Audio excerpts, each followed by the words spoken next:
Lyon Shipyard Incorporated, established in 1928, is a privately owned Virginia shipbuilding, refurbishing, refitting, and repair facility. It is located on the northern and southern shores of the eastern branch of the Elizabeth River and does extensive contract business with the U.S. Navy, U.S. Coast Guard, U.S. Army, Military Sealift Command, Maritime Administration, and NOAA, as well as working with commercial tugs and barges. The buyout of G.T. Taylor Marine Railway by a group of partners, including Guy H. Moon and George C. Lyon Sr., provided the initial impetus of Lyon Shipyard. Moon sold his interest approximately 10 years later, and in the 1950s, Lyon Sr. bought out the remaining partners and became the sole owner of the shipyard. He remained with the company until his death in 1977, at which time his son, George C. Lyon Jr., became president. Over the past 30 years, Lyon Shipyard has steadily grown. In 1977, Lyon Jr. bought out their main competitor, Craig Brothers Marine Railway, effectively doubling Lyon's land and waterfront property holdings. He changed the name from Moon Shipyard and Repair to Lyon Shipyard in 1981. Early in 2007, Lyon announced their plan to buy out their next-door neighbor, Norfolk Ship Repair and Dry Dock Corporation, which would give them even more work and dockside space. However, not everything in Lyon Shipyard's recent and more distant history has reflected a positive direction.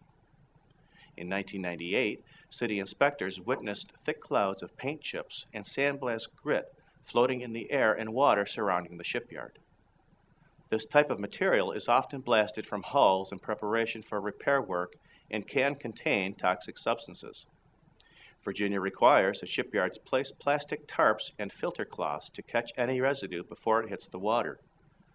Although aware of this requirement, Lyon did not do so and was ultimately fined $26,000 by state and local authorities, including $6,000 to the city of Norfolk to settle criminal charges against the company. Previously, in 1995, Lyon paid $2,000 in civil damages for illegally using a dry dock abandoned by the bankrupt Virginia Dry Dock Corporation. It was ordered at that time to discontinue releasing industrial waste into the waterways until it obtained the proper permits, to upgrade the abandoned dry dock facility to meet state regulations, and to cease adding the pesticide TBT to boat paint. Lyon Shipyard has had other instances in its history of deficiency in environmental and worker safety.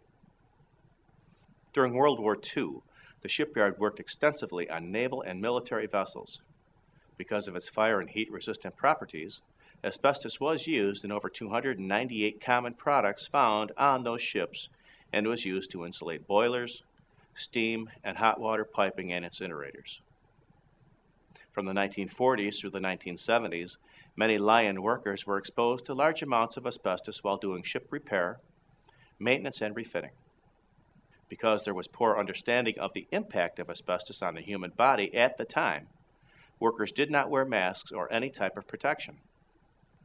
Generally, asbestos-related disease does not reveal itself until 30 years or more after initial exposure.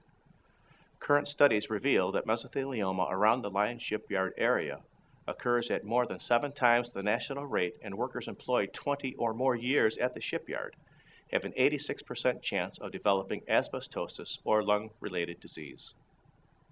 In the region surrounding Lyon Shipyard, more than 15,000 cases of asbestos-related illnesses have been reported. While the majority of lawsuits are settled under a confidentiality clause, it is predicted that total compensation to local yard workers will be in the range of $1 billion. Thank you for watching. This video was produced by Asbestos.Net, a leading resource on all aspects of asbestos and mesothelioma. Our priority is to inform victims about the devastating effects of asbestos exposure, mesothelioma, asbestos cancer, asbestosis, and other asbestos-related diseases, and to advise them with a wealth of information. Individuals whose lives have been touched by mesothelioma have numerous questions and concerns. Their caregivers and family members also need accurate, reliable information. If you or a loved one have been diagnosed with mesothelioma or asbestos cancer and need more information, we invite you to visit and explore the thousands of pages of oncologist-reviewed material on Asbestos.Net, to call our convenient toll-free number shown below and speak with a mesothelioma specialist, or to use the simple contact form found at Asbestos.Net to request a free copy of our informative books, custom inserts, and DVD. Asbestos.Net. Information and help for patients and families.